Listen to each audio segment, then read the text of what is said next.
I'm considering going from twins Yamaha 150 to just one 250 or 300 horsepower on a 2000 Robalo walk-around 2440 model. Boat dry weight is like 5,200. I'm not sure. Any advice? Thanks. Every boat's kind of different. I'll give you examples for this on why I think the way I'm thinking at this. So like I've seen a 23C craft that had a single 250 go to twin Suzuki 140s, and it actually rode way better with the single 250 on it than it did with the twin 140s. Then I have seen a 26 CV that had a twin 150s on it that went to a single 350, and it performed way better with the twin 150. So the horsepower ratio kind of doesn't equate like you would think it would. And then also the length and weight of the boat also plays a different factor based on the performance of the boat. For you, on something like a 24, you were talking about a 25, 26 foot boat with, it's a walk around, so you got a cuddy cabin, you got a lot of weight up front, the bow pulpit, like it's longer, the way the boat is going to turn in the water, for one, is going to be, if you put a single on a boat like that, the turning and maneuverability of the boat goes way down. Your maneuverability in close quarters with a boat like that on a single is way down, because you've got all this weight and all this, you got a big sail in the front of the boat because it's got a big cuddy cabin. So any kind of wind, all that stuff is going to be against you when it comes to maneuvering in marinas and stuff like that. Whereas with the twins, you've got that maneuverability factor. And also, so for the walk around 2440, I'm thinking that it's going to perform and handle way better with the twins than it would with the single 250, 300. Even though your horsepower is going to be equal, I think the performance of that boat will probably be better with twins than it would be with a single. It kind of totally depends on the model of the boat and the weight and the way you use it, where you use it, that kind of stuff. But those are two examples of things that I've seen where you would think it would be one way, but it's complete opposite. I think the Seacraft was more that it was a 23, and the 23 is not that long. There's not a lot of weight up front. So the 140 Suzukis are heavier. So the weight in the back of the boat kind of throws. Michael says gel coat, brand new boat, Colonite, any other recommendation? So recommendations on maintenance items to keep your boat nice, fresh, clean, and lasting a lot longer. Gel coat, yeah, wax it, put something on there. Colonite's great. For your aluminum T-top, I'm using Colonite metal wax, putting that on there. If you got powder coated stuff, using insulator wax, woody wax to help keep the powder coat fresh. And then on like your cushions, you're going to want to put like a vinyl protectant on there, whether that be Starbright or any other brand. Put some kind of protectant on all of your cushions, as well as like if you got a windshield, put Plastex on there.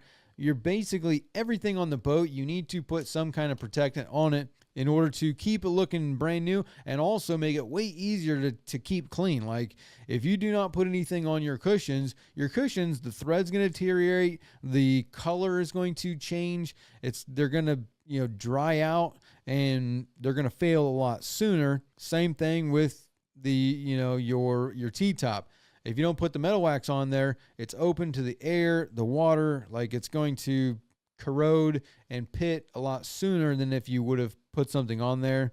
Trying to think what else I would recommend on a brand new boat to help protect it. Put something on the cowling wax that you can get, or that cream, whatever it is for Mercury. That stuff is really good. That cowling restorer, I'd put that on there, or like a New Finish or a Meguiar's color compound. Any of that is going to be a good protectant on the cowling to keep the paint from fading. And what else? That's kind of it. Once you do those things, I think you're going to be pretty good. Saruman Rani says, I have one question. I bought a new Everglades 315 with twin Yamaha 4.3 liter V6. Nice boat.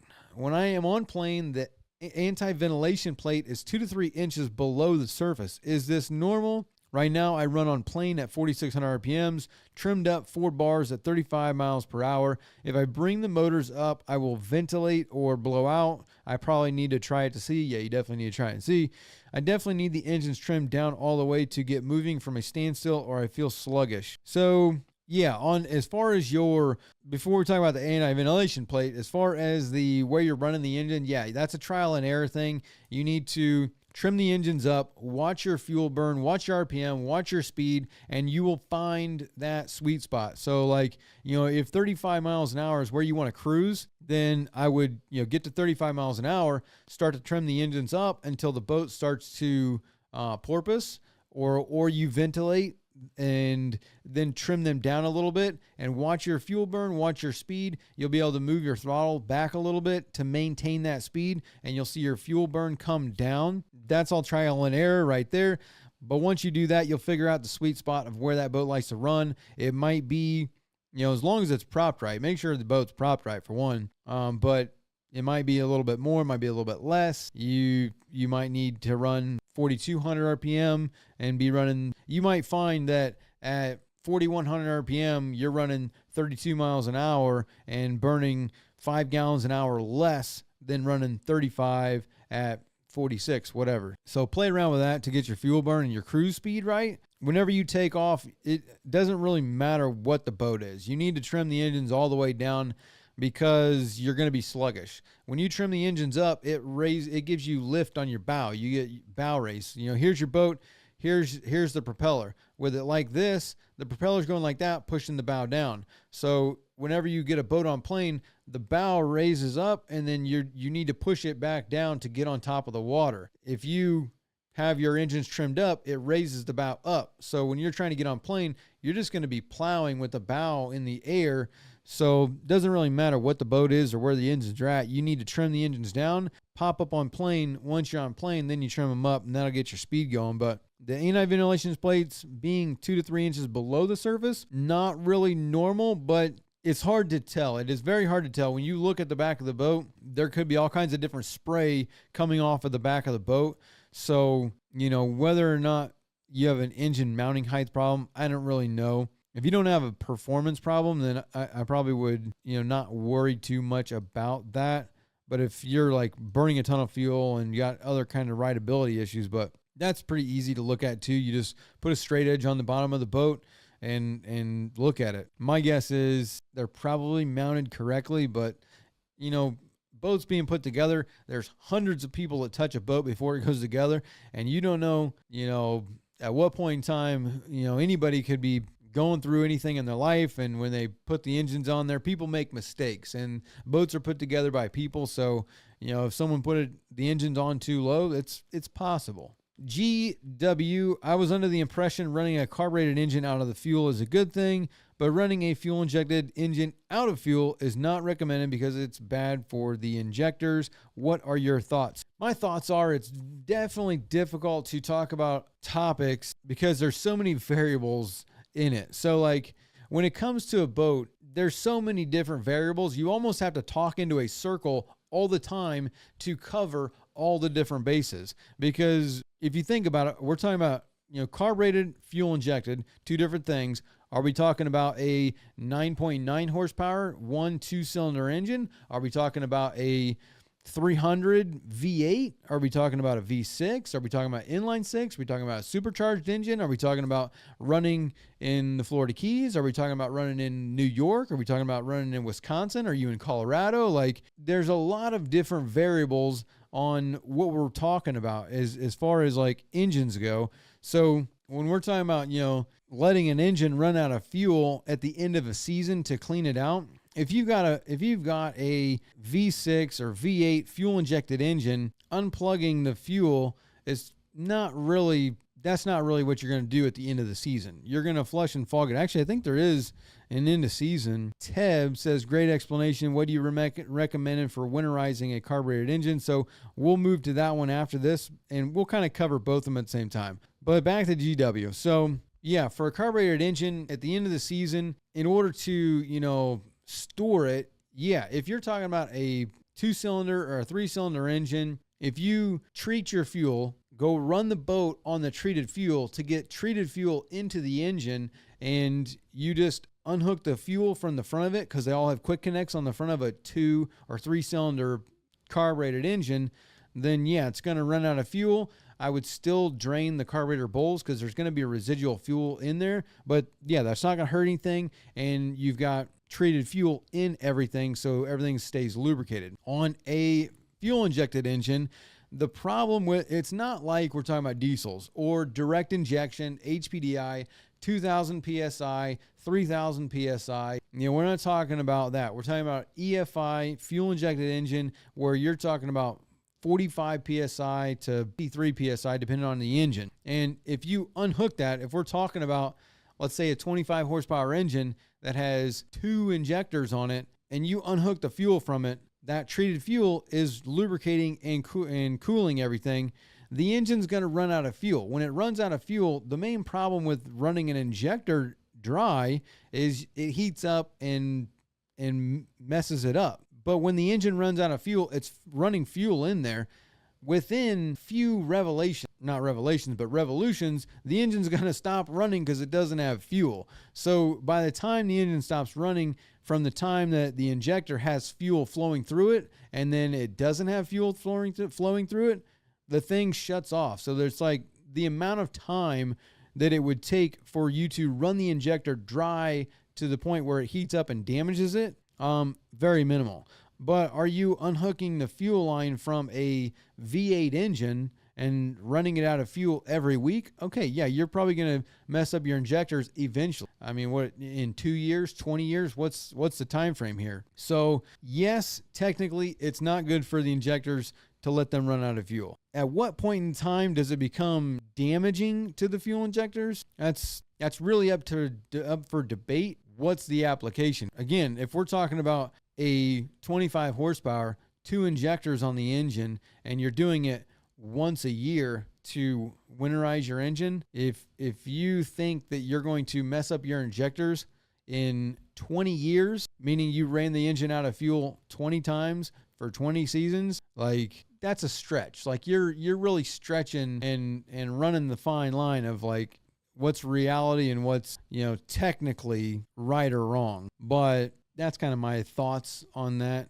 It goes back to the damaging of the fuel injectors, being running them dry and running them, letting them heat up. Let's go to the winterizing. For the winterizing, yeah, for carbureted, that's what I would do. I would personally flush and fog the engine. So treat your fuel with a fuel treatment, run non-ethanol with something in there to treat it, because it's going to be sitting for the winter. All right. Go run the boat, so that way that treatment mixes with your fuel and it mixes all up. It mixes into the fuel. Now you're running treated fuel through your engine. You don't have to go run it for long. Go take a lap around the lake. Go take a lap around, where you live. Running through the water is going to mix up that treatment into the fuel. It's going to run it through the engine, into the VST, into your carburetors, into your fuel injectors, and the whole fuel system is going to have treated fuel in it. Then when you get the boat back, you're going to flush it on a flush attachment, and you're going to put fogging oil in it. I like flush and fogging. Helps keep everything lubricated. And you just flush and fog it, turn the engine off once it's fogged, and then drain the carburetors, undo the drain bowl, drain them out. That's it. That's what I would do as far as a carbureted engine. Now, again, goes back to what kind of engine we're talking about. If this is a 25 horsepower with 2 carburetors on it, or even 3 carburetors, unplug the fuel, it's going to run out of fuel, drain your carburetors. It does the same thing. So it all depends on what you really want to do. It's a personal opinion. Solms says, in general, our early 1990s 225 Yamaha's worth keeping alive.